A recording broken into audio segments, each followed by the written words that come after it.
since the first panel, we've had four very rich presentations and some good discussions. And what we've seen are examples of a temporary care program that brings people from afar, the one in Canada.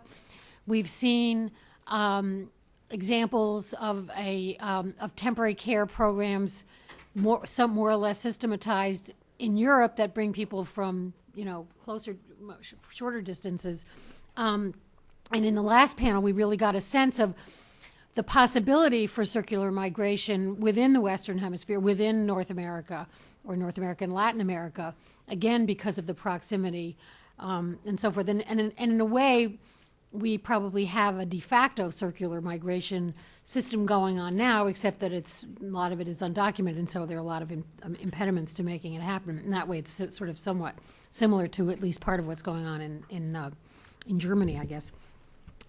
But we have with us two experts from the Migration Policy Institute, which is arguably the premier immigration study organization in the U.S., and who have looked at many the organization, and our two experts have looked at many different aspects of migration. And so what I've asked them to do is to think about the ways in which a temporary care program might fit into current law, current immigration legislation, regulation and legislation, and or whether or not it would be possible within the current political climate to legislate something that might be more rational, that might approach something like a circular migration program, if in fact that's what people want. And I think one of the questions behind it, and Zoshi really addressed this in her remarks in the last panel, is whether people really want to migrate here and really want to immigrate to the U.S., want to stay here, or whether they want to commute, basically, whether they want to come here and work and take their money home and build communities and homes at home. So those are some of the questions before us. So we're going to start with a presentation by Muzaffar Chishti, who is the director of Migration Policy Institute's New York office at the NYU School of Law. And he focuses on U.S. immigration policy, the integration of labor and immigration law, civil liberties and immigrant integration, and he runs an immigration law clinic at NYU, which not only trains students, but does a lot of people a lot of good. So, Muzaffar, if you want to, yeah. Okay, thank you very much. First of all, by now it's obviously clear that the only reason I'm on the panel because I was born male, and which may also That's the only reason, right? Which may also explain that I'm the only person who doesn't have a PowerPoint presentation. So let me. I'm sorry. That's right. So I was thinking this is the problem of being a lawyer. We never put anything in writing. That's what. So this is about the U.S. and sort of how the debate that we just heard about Canada and Europe fits into the U.S. scheme of things. First of all, I think it's probably right to say that we don't have our position on this issue is driven by the notion that we are a new country. We are a youthful country and will always be youthful. And that, along with many other American myths now, is being dislodged. We are no longer the youthful country that thought we were going to be. We are fast catching the trappings of European societies and becoming an aging society. No surprise to any of you that 78 million baby boomers started turning 65 this year, and they're retiring at the age of 10,000 a month. Their retirement may have been postponed by the meltdown of 2008 on Wall Street, but Wall Street may think that they are God's gift to humanity, but they could not prevent people from aging. People may retire people's ability to retire, but they are continuing to age. In fact, I think by 2030, we believe that 72 million people in the country will be over the age of 65. That is 1 in 5 people in the population. The fastest growing age group in the U.S. is the cohort of adults over the age of 85, which my sociologist friends call the old in the population gang. And if you look at the disability projections about this aging baby boomers, People project that by 2040, about 12.1 million Americans will have one disability or the other. So you would think that given these facts, that the demand for caregivers of various stripes would be obvious, and that we are the smartest country in the world, that we would have a highly developed, highly coherent policy to deal with this demand. Let me be absolutely clear. We don't not only have a coherent policy, we don't even have an incoherent policy. We have no policy on this issue. The last time any attempt was made to provide some targeted response to the issue of care was in the form of nurses. And I mean, I actually lobbied the Nurses Act in 1990, and always thought this was an excellent example about how our Congress always does half-hearted Band-Aid treatments to almost everything. This is what Lionel Castillo, the former Commissioner of Immigration, would say: we have a half-open door, half-open wallet policy. And the nursing situation, I think it proved to be true again and again. In 1989, we introduced the Immigration Nursing Relief Act, popularly called INRA, which created a new category of workers called H2b Workers. And it allowed people who were nurses here at that time for 3 or more years to become permanent residents, but allowed new nurses to come in if the healthcare facilities could prove that they would be really, their operations would be disrupted if they did not have a handful of new foreign nurses to come again. Again, as a requirement that was obviously not always easy to satisfy. And the program ended in February of 1997. And during that period, from 1989 to 1997, we admitted about 6,500, I think it was 6,512 nurses in the United States. So Congress expected really that these 8 years, from 89 to 97, we would have solved America's nursing need problems. And then in 1997, when it ended, people, nursing home, hospitals, lobbied Congress again that our shortage has not been addressed. So what did we do? Instead of doing an extension of the Nursing Act, we introduced something called the Nursing Relief for Disadvantaged Areas Act of 1999, which said that we don't have shortage, we only have shortage in certain disadvantaged communities in the country. And that only in those areas will we allow people to bring nurses. And we created a category called H1Cs, where you could come up to 3 years, but only 500 people a year. And you had to obviously, once again, which was the right thing to do, certify that you were paying the right working conditions, but that you were recruiting U.S. nurses on an aggressive basis to address the shortage needs of the United States. That program expired in 2005. Congress, again, in response to lobbying, extended that by 3 years in 2006, and the program finally ended on December 20th of 2009. Now, last time I checked, I think in 2009, we admitted 126 nurses under this program. So obviously not a really full-throated program to address the shortages. In the meantime, let me also say we didn't have any full-throated program to address the shortages by training U.S. nurses or improving the wages and working conditions of nurses so that more and more American graduates would be interested in joining the nursing schools. So we have had a really half-hearted Band-Aid policy, both with respect to the supply of the foreign workers and in meeting the labor needs in our own country. So in the absence of any specified targeted categories of visa to meet these demands, people who need access to these workers have to depend in our general immigration law. And let me tell you very quickly what those options are. First, as all of you know, we have 2 categories of labor-based immigration: permanent and temporary.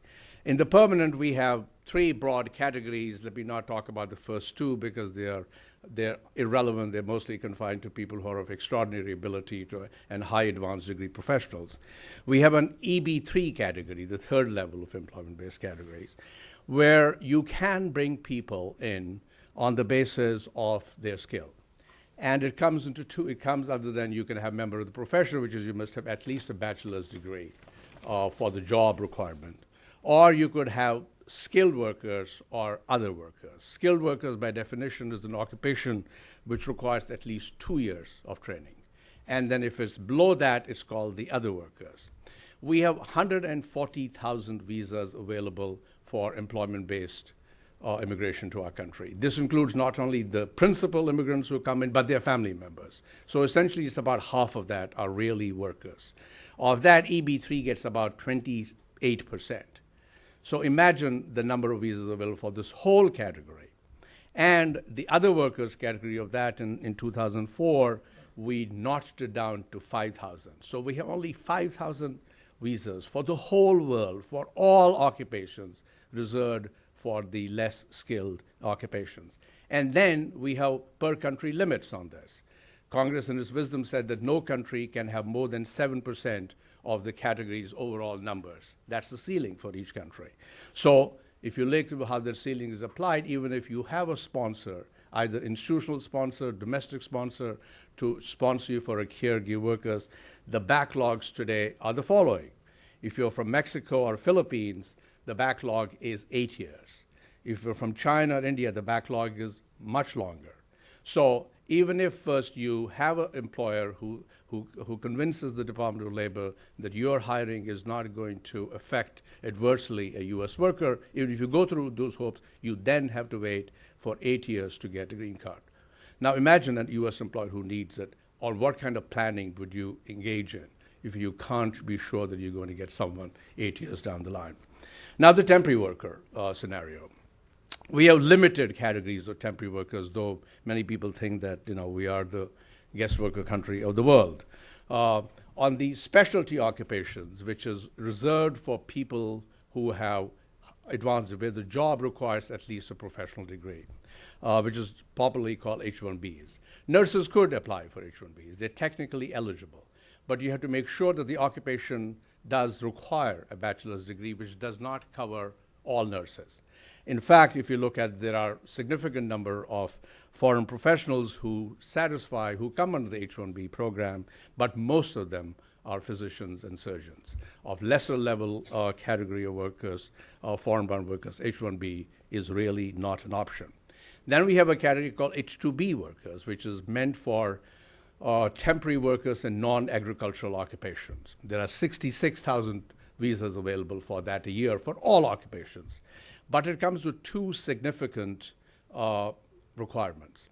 One is that the job by its very nature must be temporary, that you cannot get an H2b worker for a job which is not temporary in nature. And then the employer's need for that worker must be temporary. This is what we call the two-pronged temporariness in the H2b programs.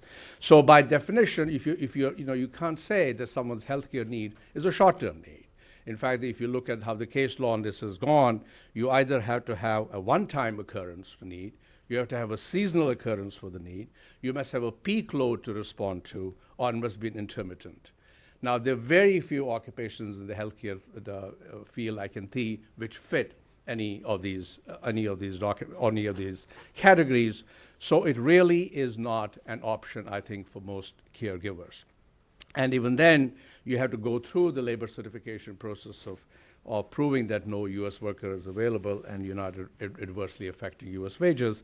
And you can get only 2-year extensions for it after the first year. So highly limited program and not being used for any category of caregivers in general. So therefore, the legal avenues for people to come to meet this demand in the care workers is obviously very, very small. But like many other occupations in our country, we know at the same time that a lot of foreign-born workers are doing these jobs. In fact, if you look at the numbers, they're actually pretty impressive. There are like 24% of our physicians and surgeons are foreign-born. Don't quote me on the numbers. I think about 14% of all our registered nurses in the country are foreign-born. About 11.3% of our medical technologists are foreign-born. Nurses and psychiatric home care aides, about 24% are foreign-born. And other healthcare support workers are about 13% of them. So there are people obviously doing this job. So obvious question is, how are these people doing it? And as we like to say in most other issues in immigration, the laws of supply and demand in many ways are working magically. But instead of legal avenues to use them, increasingly illegal avenues are used to meet the demand, which is what some people call is the definition of our broken immigration system. So I think good reason to believe that other than the high-skilled healthcare workers, a lot of workers in the low-skilled part of the healthcare are unauthorized workers. Now, there are obviously two problems with respect to unauthorized. They're underclass. They don't have a lot of the protections that the normally U.S. workers are used to, because in many cases you're just scared to complain about any of the labor protection issues. And second, not known too widely, is that a lot of the occupations that we talk about in the care regime are actually exempt from many important labor protections of our statutes.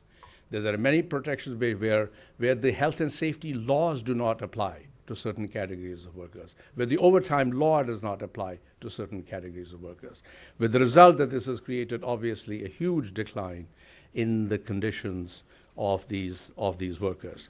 The only a bit of a good light in this in the last few years is the domestic workers in the country are beginning to get organized. New York State became the first state in the country last year to pass a domestic workers' rights bill. I actually luckily had something to do with being in its happening, but it's a landmark legislation in that regard. For the first time, domestic workers is recognized as a category, and they're now given the standardized work schedules have to be done by an employer. They get 1 day a week off. They get 3 days off every year, and they're entitled to overtime protections. It may sound very minimal to you, but compared to when they had no protections, this is considered landmark. And bills very like that are now being introduced in California, and hopefully they will become the trend. So both on the levels of categories that our existing law allows people to, and the issue of protection, this is not going to be solved without a major revision of our immigration law. So we come to what that would look like in the context of this. And obviously all of you have heard about comprehensive immigration reform and its various elements, but let me just confine to one element of the program which is relevance to this discussion, which is what do we do in terms of increasing the flow of people coming to the U.S. only to perform work. As I was very intrigued by Monica's thing about presentation about Canada, that 67% of your migration is coming to meet the labor needs. It's exactly the reverse in the U.S. 67% of the migration in the U.S. is family-based. And we don't have a labor immigration policy, which is now beginning to have, obviously, all the consequences that we face. So I think most researchers believe that no matter where you stand on your analysis of immigration reform, we need to have a robust new stream of people coming to the United States to do work. Now, the discussion has been, which is controversial, does it always have to be on the basis of permanent immigration? Do we have to give green cards to everyone who wants to come and work here, which is basically the present framework of our immigration policy? We don't like temporary workers either in the form of law or in political discourse. We think the Bracero program and all its drawbacks sort of colored the discussion about temporary workers in this country for more than one generation, and is a huge backdrop to the resistance to that phenomenon. Now, we at Migration Policy Institute, struggle with it. We have to have an immigration policy which is responsive to our economic needs, but also has to be protective of the rights of people. So about a couple of years ago, we put out a model out there in terms of how to respond to the labor needs of the future. And the one central element of that is a category called what we decided to title as a provisional worker, frankly, because we don't want to use the word temporary because of all the trappings of it. But it's actually not a temporary worker phenomenon. It is a hybrid between what you would call a pure temporary worker program and a permanent visa. And we basically say that, look, every year we should admit a certain number of people. And you're not talking about 9,000 and 10,000. You're talking about in 200 to 300,000 category of numbers. These are large numbers, which actually should meet exactly what the current reality is. As we like to say, if a law does not meet reality, it's always violated. So it's best to see what our current needs in the economy are, have a quota or a ceiling that matches that, and that allow people to come in as provisional workers. And they would come in sponsored by an employer. They would have a built-in labor protection by how, in the context of U.S. workers, that no one should come in unless we can certify that U.S. workers are not going to be impacted by the hiring of these people. But it doesn't have to be as laborious a process of labor certification as we have in our current system today. That we could have some employers who can demonstrate their ongoing need historically, and they can demonstrate their compliance with labor laws and immigration laws in the past, that we can pre-certify them. That, look, you have been a good employer. We're going to take you on your word that you need workers and you're going to pay them right. Call this a sort of the pre-certification process. People would come sponsored by that employer, but the most important thing, they would not be bonded to the employer. Because in all our temporary worker phenomenon today, it's employer-centric. It's one employer getting to have this hammer over your head. Now, that obviously has all kinds of consequences. That our recommendation would be that you move away from that system. You allow people to port from one employer to the other. You come with same rights and protections as a U.S. worker has. You get the right to work, join the union as any worker has. You get same statutory protections. More important, you get the right to bring private causes of action against the employer. You can bring your own lawsuit against the employer if your rights are violated, which is not allowed under our present system. And at the end of 3 years, you can decide, do you want to go back to your country or do you want to stay here for 3 more years? You can get extended. At the end of 6 years, you get to choose, do you want to go back to your country of origin and maybe come back 6 years later, which would sort of go back into your circular migration phenomenon. But if you choose to stay here, you should have a pathway to citizenship if that's your choice. But to facilitate this ability of people to return home in comfort of knowing that's not going to jeopardize their rights, you also have these what we call these arrangements between sending and the receiving country about the Social Security payments. That whatever you paid in the Social Security here, that would get credited towards what you have done in Mexico, so that over the course of time, you would accumulate your benefits, potentially both in the United States and in Mexico, which would help you retire in the comfort and safety of your earnings. And the number of people that would admit here would change from year to year. In fact, a fundamental flaw of our immigration system is that we have categories and numbers attached to those categories frozen 50 years ago. I mean, the last time Congress paid any look at any of the numbers was in 1990. So imagine that's just not the smart way of handling any immigration policy. As we like to say at MPI, if we change interest rates in our country every quarter, why can't we change immigration categories in less than every 20 years? It just doesn't make sense. So to fix the number of people who can come in this provisional worker category, we have argued for the creation of an independent commission, which would mostly be of experts, who would on yearly or 2-yearly basis determine the labor market needs of our country. And that would be determined by demographic trends, that would be determined by labor market trends, that would be based by the demands by economic growth, and obviously by the ability of us to educate and train U.S. workers to fill any of those jobs. Now that is sort of the broad elements of our recommendation for a future immigration policy. Now you would say these are obvious ideas. I mean, frankly, many of these ideas have been around for close to 10 years. In fact, some of us think that this debate no longer suffers from lack of ideas. There are too many ideas, actually, in many ways, many of them quite well honed. What it lacks, obviously, is the political will and the political process to translate our ideas to practice, and that's what my friend Margie will talk about. Thank you. Thank you, Muzz. I got so caught up in what you were saying, I forgot to keep time, but I think you actually kept to the time. And now Margie will pick up where Muzz left off. I'm sorry, I should say, Margie is also at MPI. She's the co-director of the National Center on Immigrant Integration Policy, and she focuses on pre-K education, English literacy, workplace skills, et cetera, and she has been involved in immigration work in New York City and New York City, I guess. So we are delighted to have her with us. Thank you, Sonia. Honestly, I wish we could have just ended with Moose's presentation, because now I get to be the bad news person about why all these great things that should be happening aren't likely to happen. But I was impressed that Sonia, when she reached out to us about the event, was just determined that we would have a realistic conversation about if instead of we can put a number of things on the table about how to get this done, but let's also have a little bit of a hard-headed conversation about what really realistically can be done. So is this, You want the key? or maybe the flash? right from over there?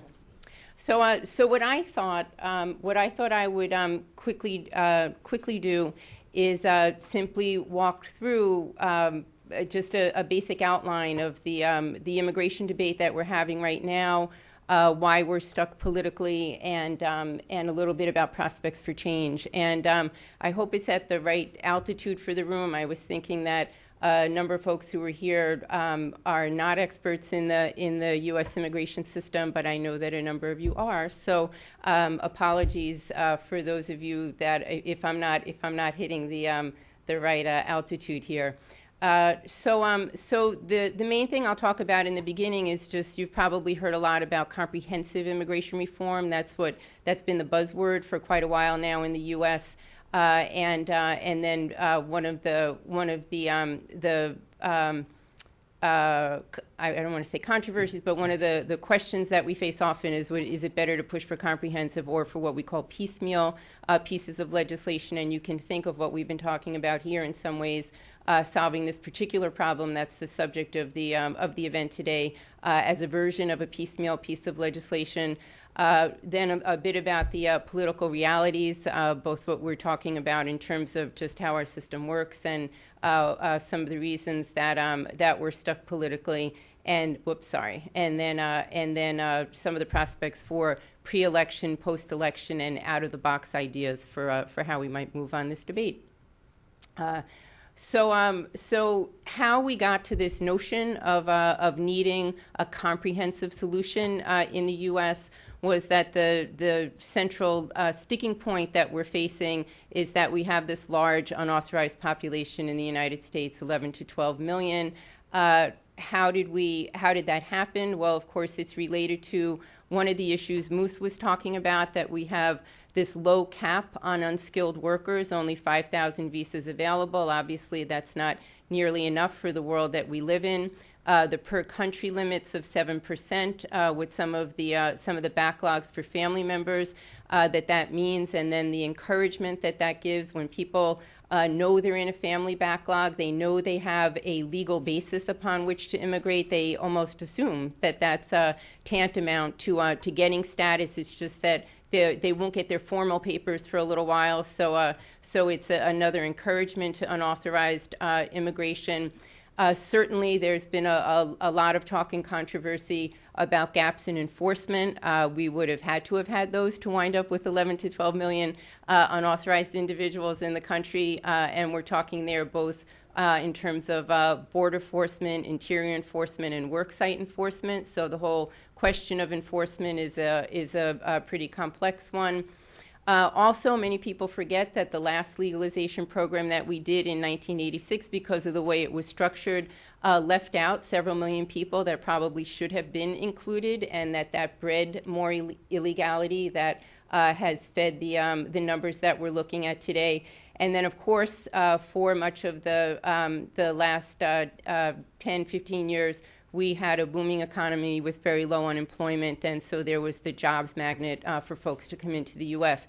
Now, I say all of these obvious things because when we talk about comprehensive immigration reform, the idea is that whatever we put forward as a solution for any sort of immigration issue, the way we've been thinking these last 10 years or so, is that we have to address every one of these problems.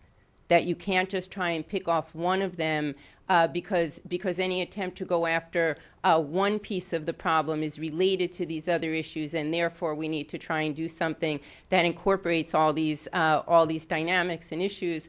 And of course, there's a lot of talk out there in the political class now about how maybe in our government here in the U.S. we can't do anything comprehensive anymore. Look what happened when we tried to address a set of complex issues and dynamics under health care. You know, maybe we need to just accept that, given our system of government, that we're in a period of only being able to do piecemeal. We haven't made that decision yet, in a sense, when it comes to the immigration debate, and the primary product, if you will, that's been on the table has been comprehensive immigration reform legislation, though I will talk about piecemeal in a moment. So in terms of the components of comprehensive reform, there's obviously a big debate about what would be in there from an enforcement perspective, what sort of trade-offs would need to be made in terms of enforcement under a new bill. So that's why there's a lot of talk about, for example, the E-Verify system, making most employers in the U.S. have to be part of this system for verification of their workers, a lot more money and investment at the border. You know, many wonder if the border can even absorb any more investment in terms of enforcement, and then also in terms of interior enforcement, that there would be more sort of de facto use of state and local enforcement entities in order to police on immigration enforcement issues. Second major component, obviously, would be a broad legalization program. The idea is that it would be earned legalization, that it would be a forward-looking program, and that individuals would apply, have a temporary period of residency, meet a number of different standards, and then eventually be on a path towards citizenship.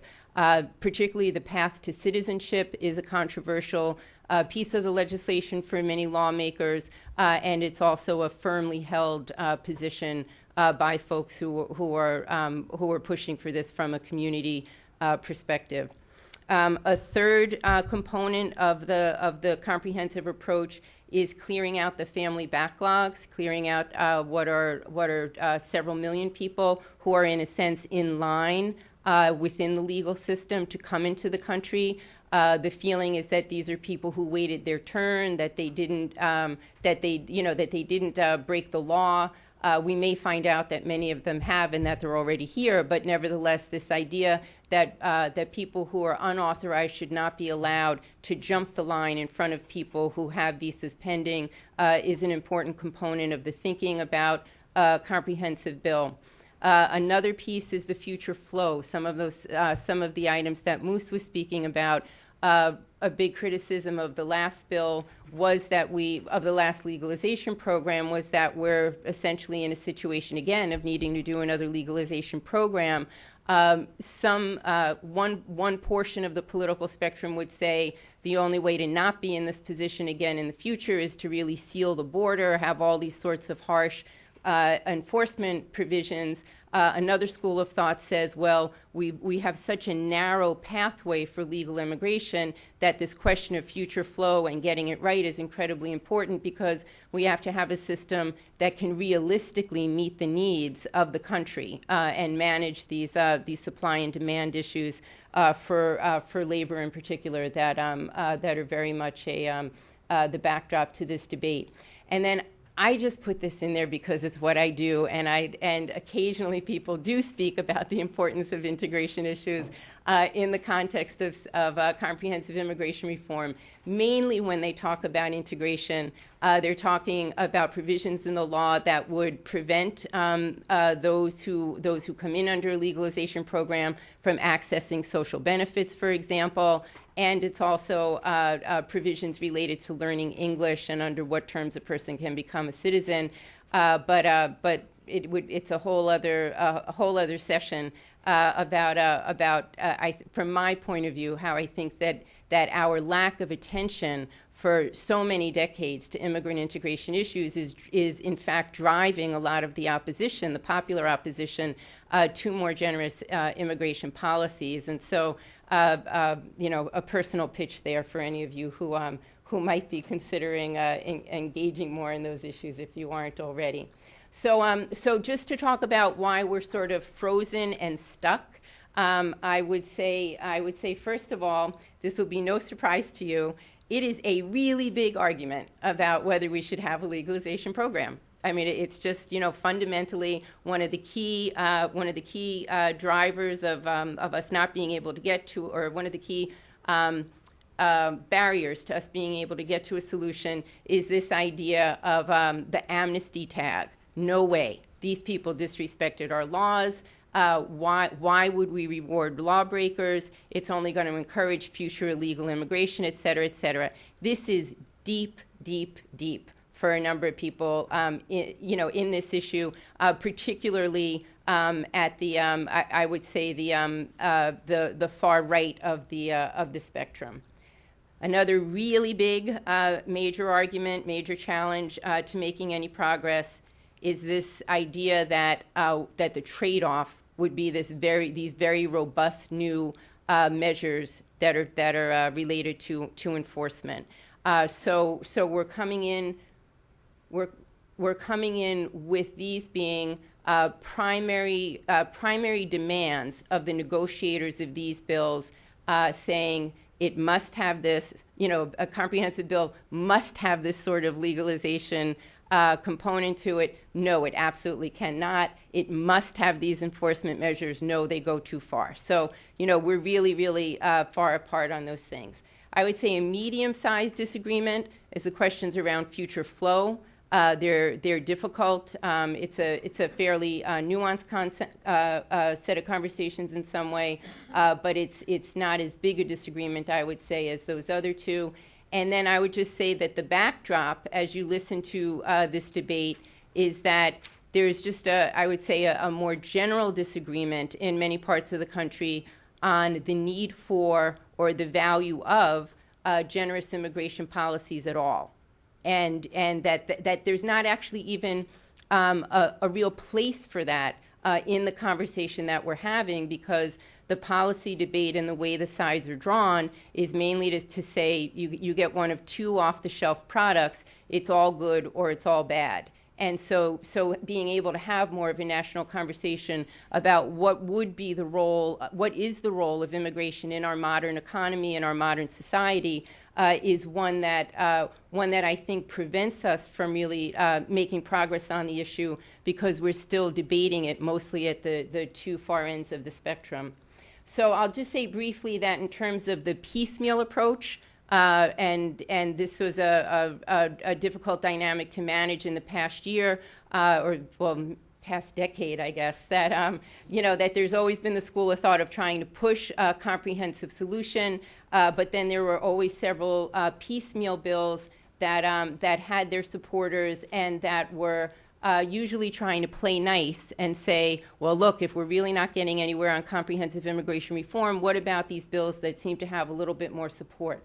So one of those, or two of those, are the DREAM Act, which I'm sure you're all familiar with, and also Ag Jobs, a bill that would address particular needs in the agriculture industry. Also, we fairly regularly have bills that would address issues with high-skilled immigration. So the main issues related to these, if you have your ear tuned to the immigration debate, or if you're trying to figure out what are the prospects for moving forward, of course, the number one issue with folks not wanting to move on piecemeal is the fear that that's all they're going to get. That was the very big debate about moving with the DREAM Act, for example. The feeling that these are the most attractive of the 11 to 12 million undocumented are these young people, and that if you, in a sense, give them away and give them a path to legal status, we'll never get back around to the other conversation about the other 9 million or so, and that it'll really undercut the ability to get comprehensive immigration reform. Also, that we might have to make very big concessions in order to get DREAM Act. So very, very big enforcement concessions that are seen as only appropriate by folks in the advocacy community as concessions that should be made for a full, broad legalization program that includes most of the most of the 11 million, not just, for example, roughly 2 million. The second dynamic that I think has prevented progress in the last several years is also this idea that getting a piecemeal bill is just as hard as getting comprehensive immigration reform because the lines were so strictly drawn, and that it looked like it was going to be so difficult to get enough support to pass any bill that there really it wasn't even going to be possible to move on piecemeal. So why even try? I think that we saw with the DREAM Act negotiations that actually it probably is easier to move on some of the piecemeal bills than on CIR. So I'll just say a little bit about political realities, which I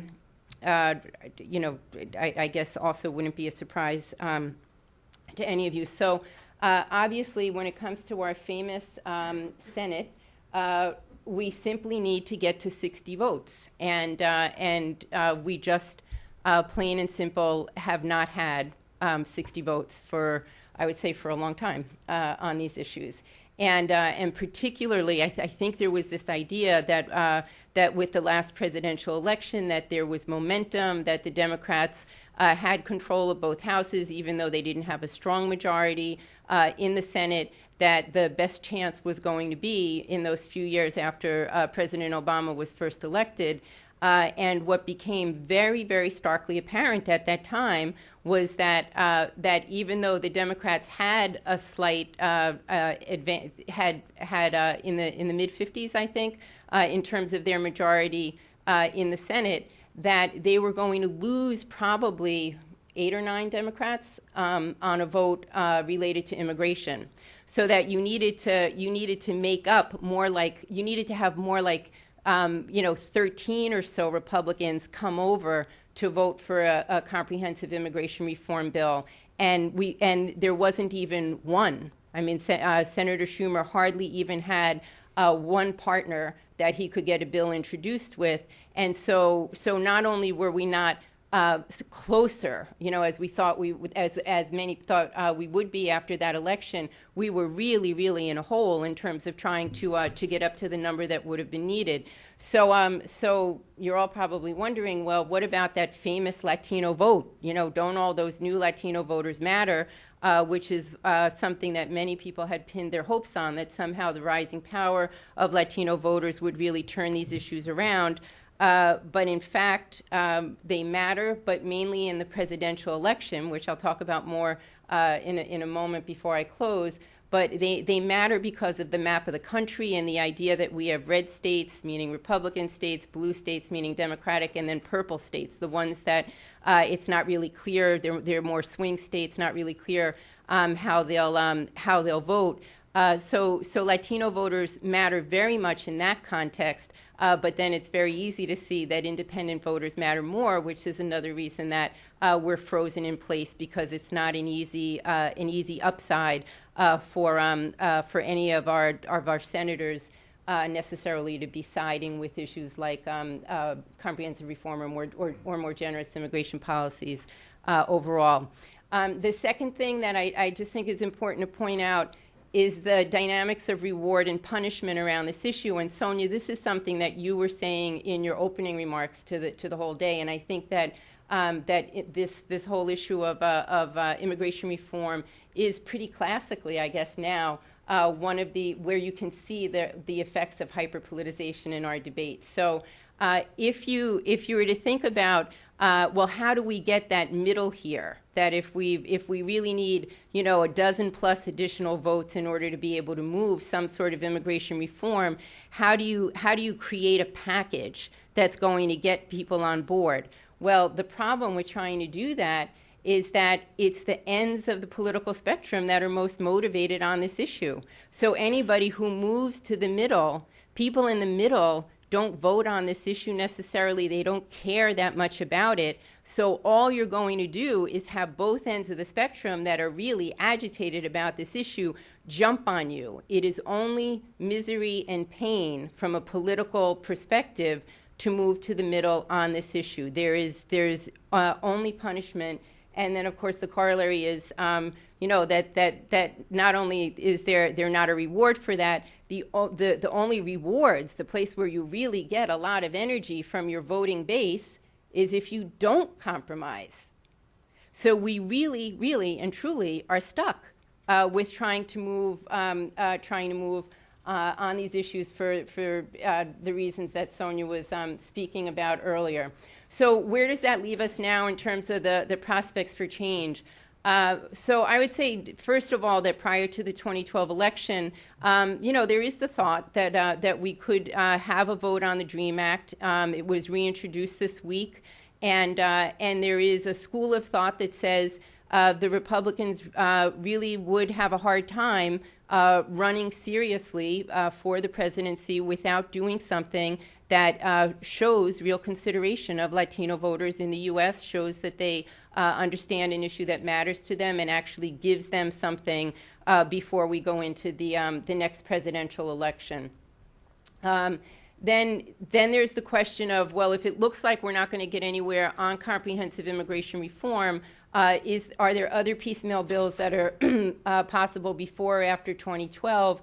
I think the answer is probably, that we could find ourselves in a conversation both around high-skilled, maybe about discrete labor needs, maybe about the family visa backlogs, because if you were someone who was thinking that you were inclined to compromise, doing something that actually would address folks who have a legal right to immigrate to the country, and that it's just a matter of waiting for the clock to tick through so that you can collect that legal visa, that's probably an attractive group to also do something on. So I'll just close by saying, in addition to the two reforms that Moose was speaking about from the Migration Policy Institute's work several years ago, where we have been pushing very hard for the idea of a standing commission on immigration and labor markets, and also for this idea of a provisional visa that would help us meet some of the labor force needs. I just wanted to bring up one more out-of-the-box idea, which is not so out of the box, especially since we have so many Canadians in the room here, but it's something along the lines of your provincial selection system. There is more and more talk that perhaps one of the things that will emerge from this current debate, and I think it's been a serious conversation within the coalition that Mayor Bloomberg of New York has put together to look at trying to move some immigration reform issues. The idea that maybe we could have at least a pilot program that tries to set up shared authority and selection between states and the federal government. And I think that this issue that we're talking about today is a great example of business that a state might want to transact with the federal government around immigration, and that we could test this idea of states that may be similar to the needs in Canada. Some states might simply want population. There are so many states in the United States, so many counties that have just emptied out of any of their young people. Really a very big question of survival for a lot of cities and counties around the United States.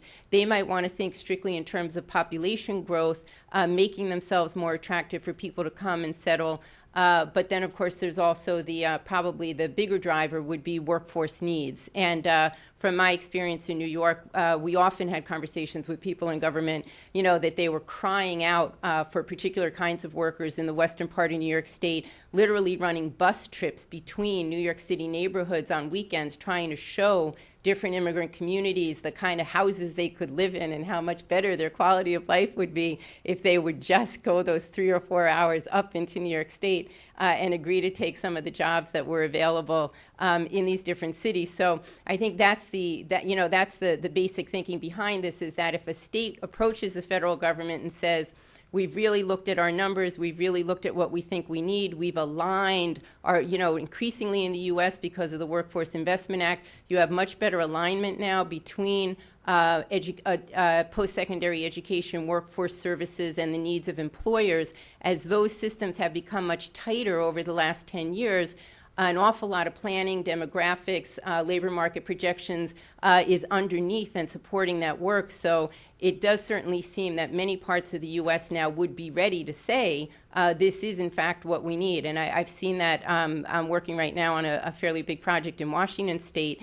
And they can, they can tell you right down to the person, how they're trying to solve their different skill needs in dozens and dozens of different occupations, and they've set up industry skill panels and centers of excellence within their community college system, et cetera, et cetera. And I just love looking at their legislative agenda because they say, we just don't have a solution on dentists, so we need a federal bill.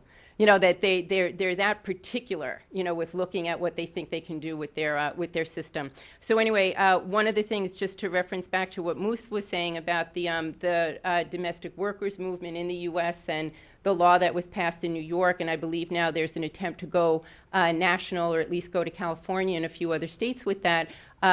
The way you could design a pilot program such as this to get at some of those really important worker rights issues that have been a theme throughout their presentations this morning is if you conceptualize this sort of system as one where almost the way the federal government runs requests for proposals in all sorts of other areas, you could begin to get extra points if you could show that you actually had workplace enforcement, that you actually had a minimum wage that was already being enforced in the state around this population, et cetera, et cetera. So I think that circumstances are conspiring, I think, to make this a more and more attractive idea and settle some of the objections that people have had over the last 10 years or so to thinking in these terms. And so I'll just leave you with my favorite cartoon, and unfortunately it's years old, but it's still exactly the same, I think, dynamic that we're in politically, that nobody can quite figure out how to solve this issue at the federal level in the existing construct that we have. So very much a time for new thinking. Thanks very much. Well, thank you both for these terrific presentations that really, I think, get us down to some brass tacks here and help us concretize the political and legal and legislative challenges before us. The floor is open. Questions and comments? Yeah, right there. I just have two quick questions for Margie, and these are from the slide on kind of what are the arguments or the debates. One question is just how much more enforcement is the far right calling for that they would be satisfied with? And the second quick question is how in the last 10 years, under the point labeled backdrop, how has the people or the legislators who say we're not interested in immigration at all, how has that changed with the changing diversity of immigration settlement patterns? Sure, Moose might want to jump in on these, but I would say for the issue, I'll take the second one first, the diverse settlement patterns, that it gets a little bit to the idea that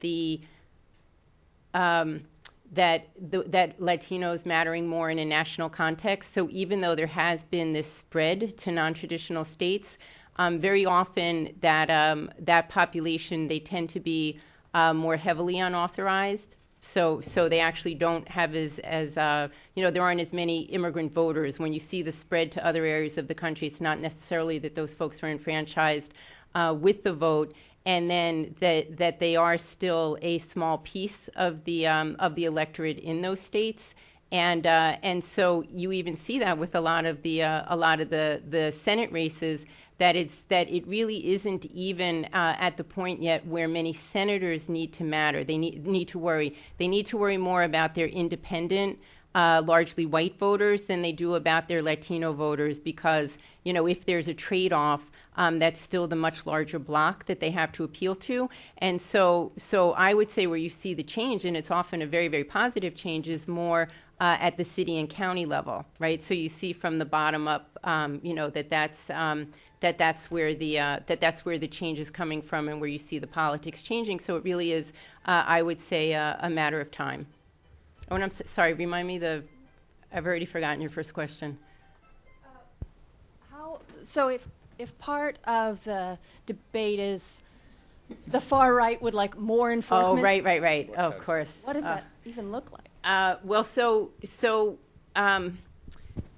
That's why I blocked it, because it's such a painful question. So one of the things that you're probably hearing a lot is this idea of the goalpost being moved. So I think some would say that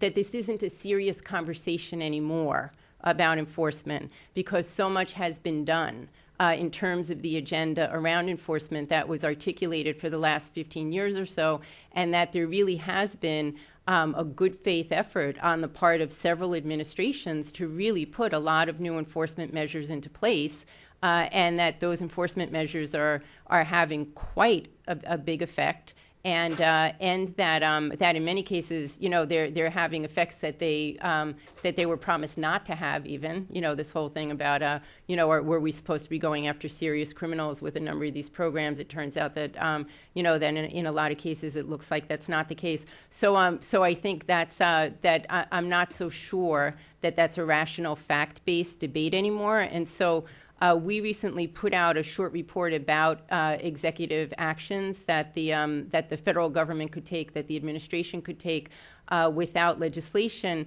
But one of the key items in that report was to say that we really need to quickly come to some sort of agreement about what we consider a reasonable enforcement regime, because otherwise we will, in the same way that the amnesty tag has been used to derail any progress on legalization, where we call anything that gives a person who's been unauthorized legal status is an amnesty, regardless of how many hoops we make them jump through or how difficult we make it. In the same way, you're going to begin to shut down conversation about legalization simply by saying there's not enough enforcement, the border isn't sealed. And of course there are plenty of people on both sides of the aisle that really get that we don't want to seal the border, and that it's a completely unrealistic standard to be saying that not a single person should be able to make it through, that hasn't been thoroughly vetted or something like that. And that's not the way any sort of law enforcement in the country operates. And so I think that a lot of people are recognizing in policy circles that that's an important issue to get out in front of. Want to add anything? Yeah.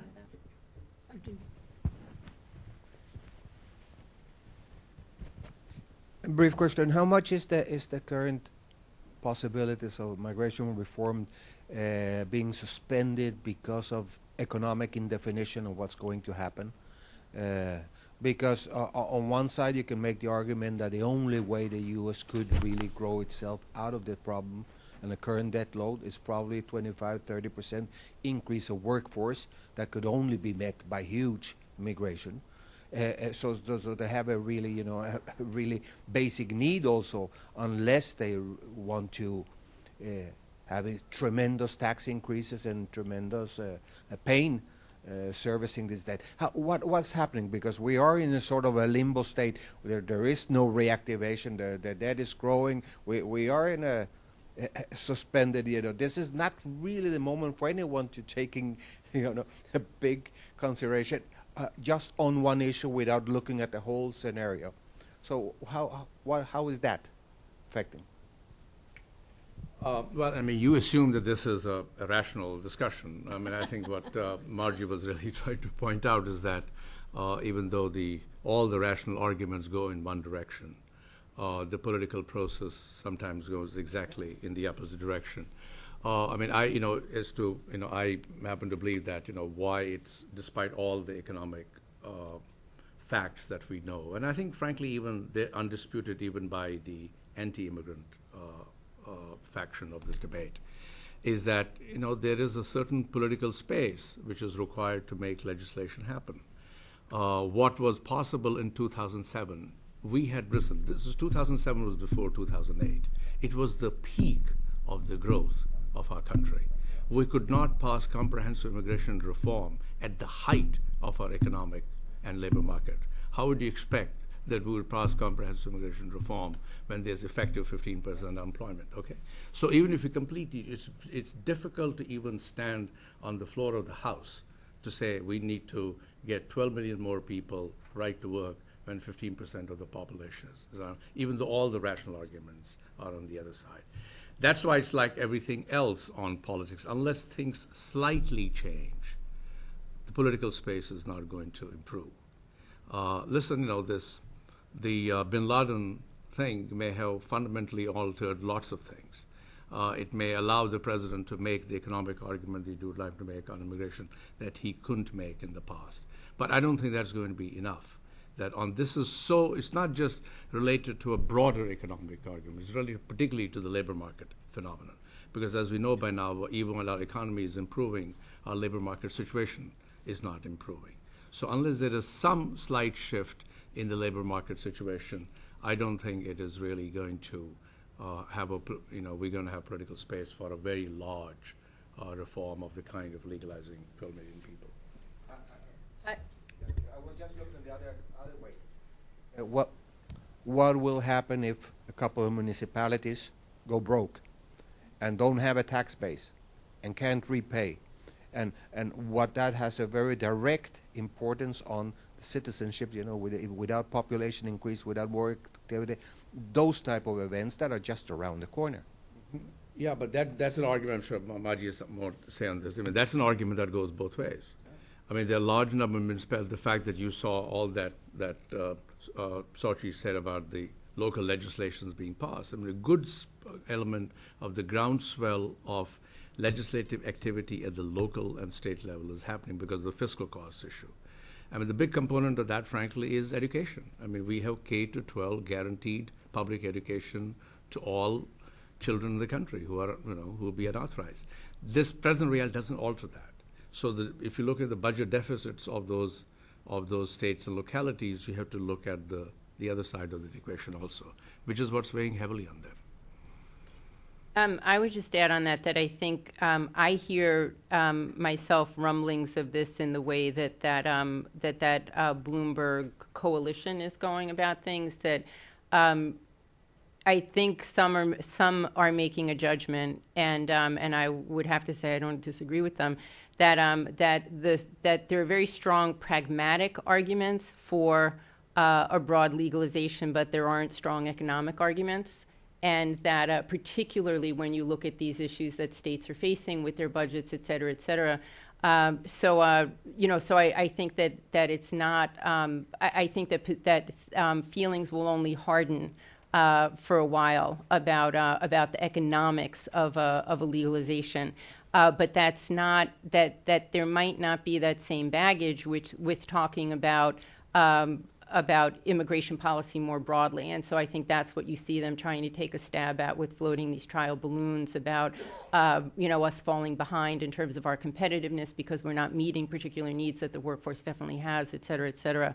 And then I wonder, as the baby boom tidal wave sort of, comes in, crashes in on this whole debate, if you listen to what's happened over in Great Britain, and I know it's a very big conversation over in Italy, that as other countries, I think, have moved further in terms of a pretty intense debate about the role of immigration, they're questioning the idea that the only way to grow their economy is with more people, and that, there's always sort of the whatever Norwegian or other model of investment in human capital.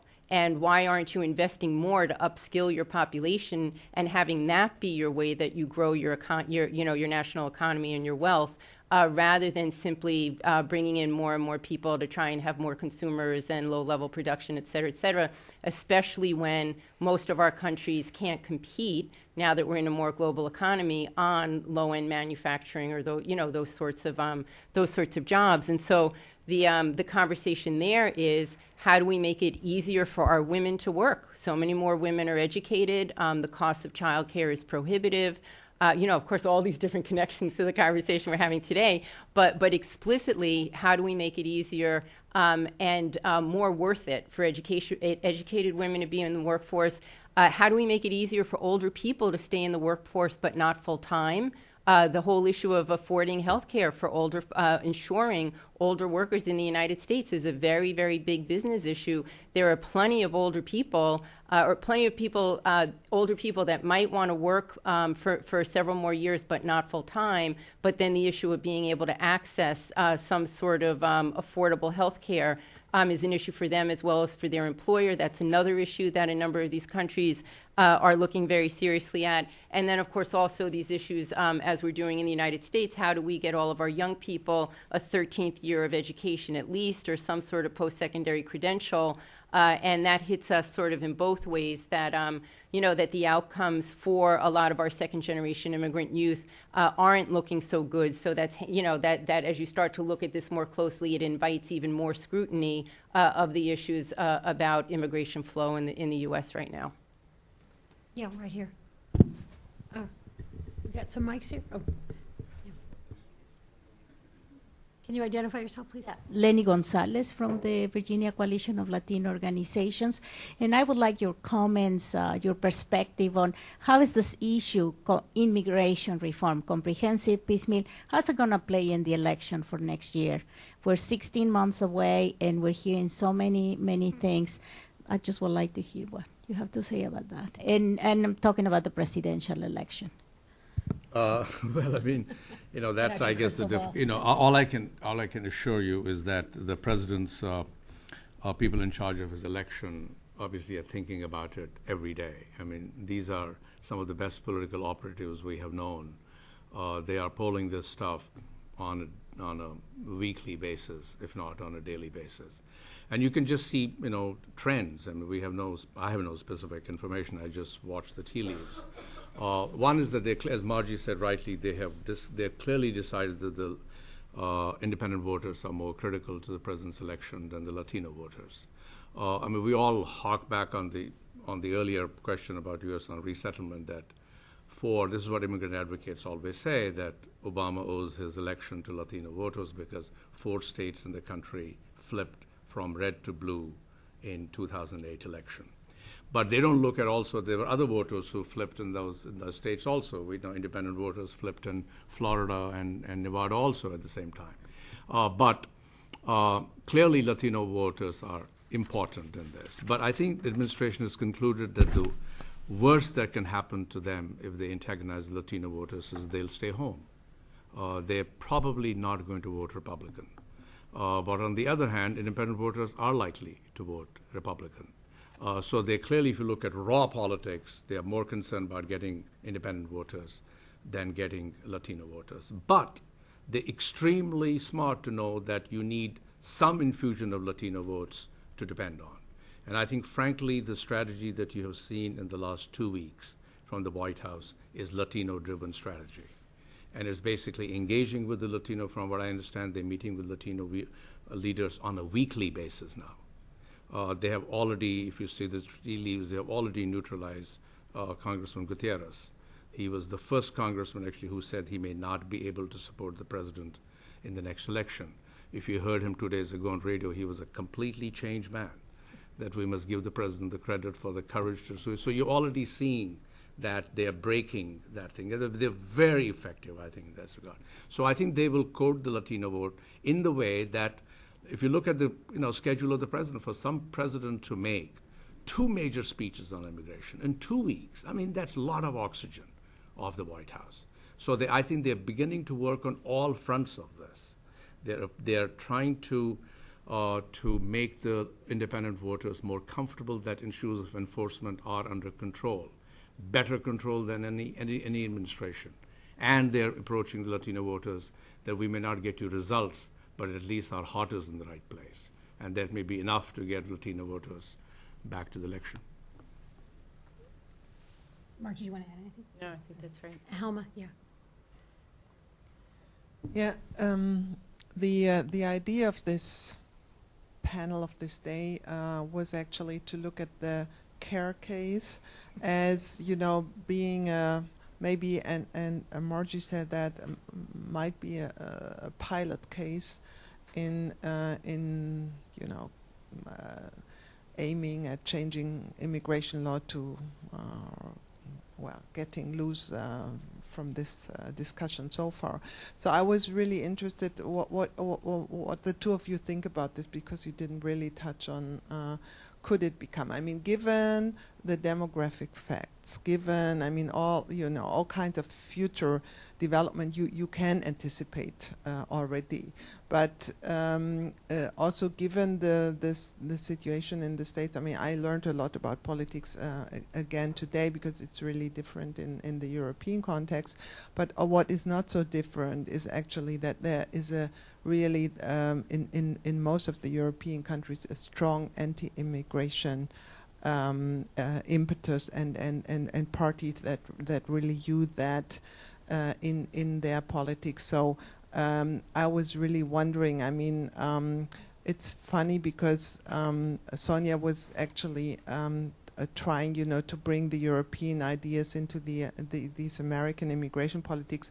But what we do in Europe, especially in Germany, is we look the other way around and we say, you see, I mean, you can do it differently, right? You can, like I said, I mean, Germany that only 9 years ago, for the first time, called itself a country of immigration. Before that, no, we are, we are not like that. So we protect our national population, our national citizens, and all the, the immigrants that are here have to pass through coercive integration program, things like that. I mean, this is the political discourse. So I was really, interested how to change that.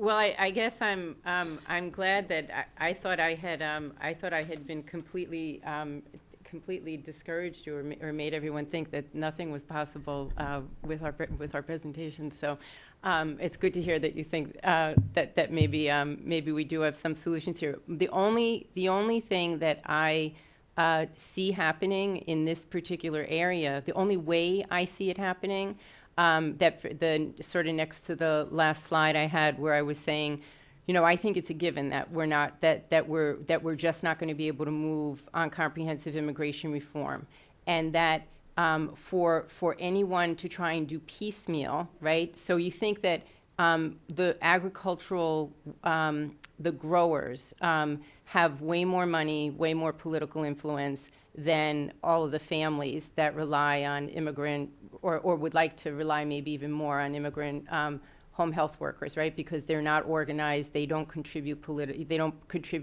campaign contributions, et cetera.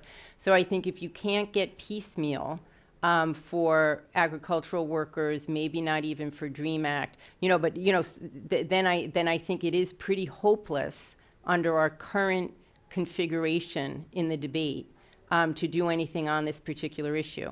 So that's why I think that the only way that you might be able to make any progress on this in the short term would be, there's all this energy that, we have to do something around immigration. I actually think a lot of it could flow if we could put up a good proposal for what a pilot program for shared authority on selection might look like.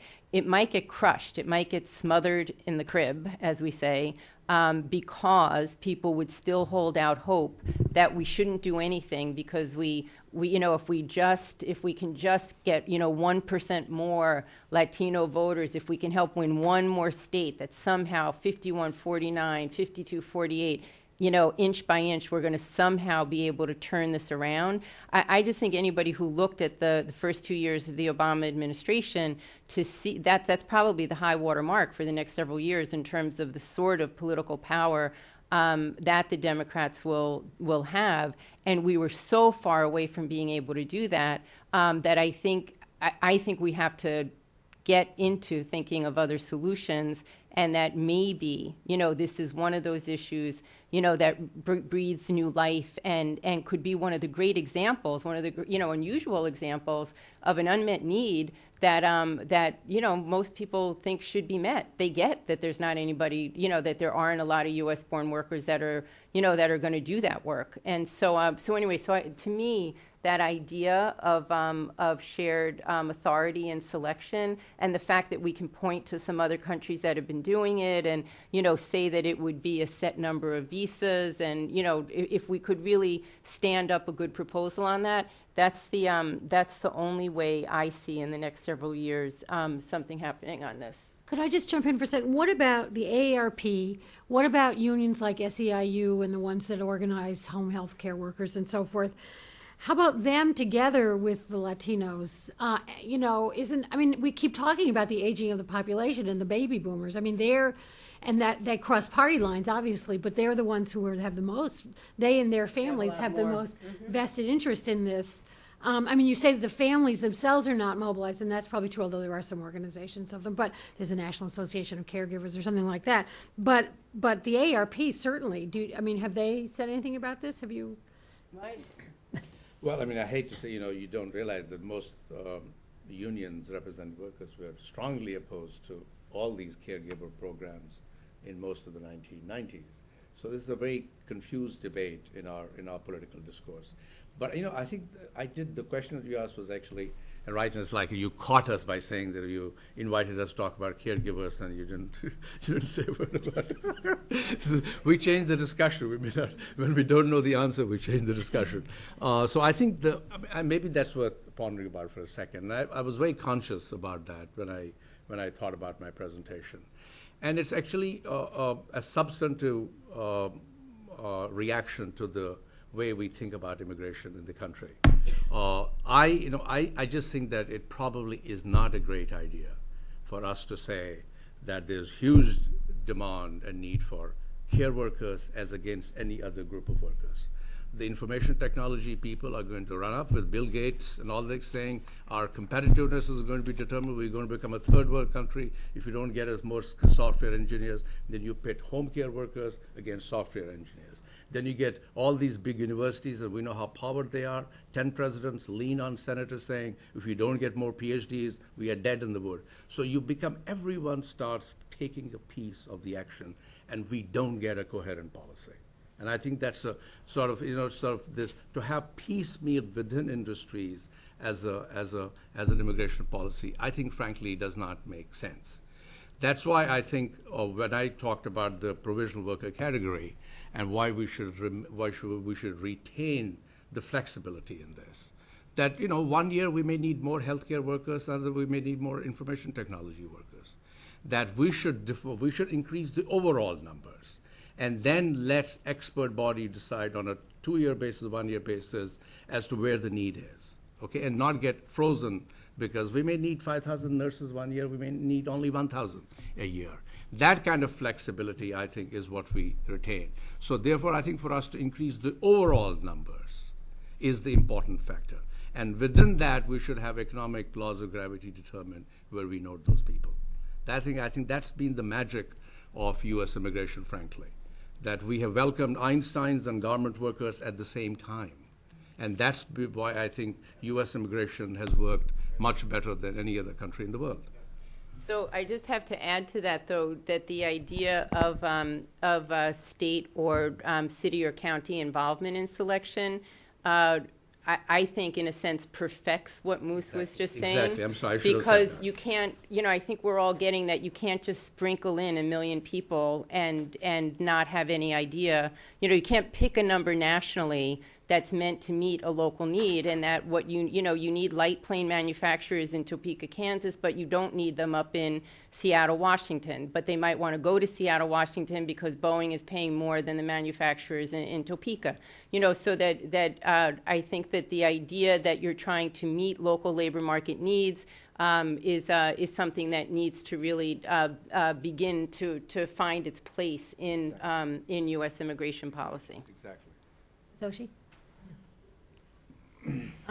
I really like the approach of a regional, state by state, because if you see, and I don't know if it was MPI who produced that study some years ago about the concentration of the population, the density of the United States vis-a-vis other countries. The United States, it's a huge country in which there are areas that really have a lot of potential to develop. And you have to see the competitiveness of the country, not just in terms of the professional areas, but the regions.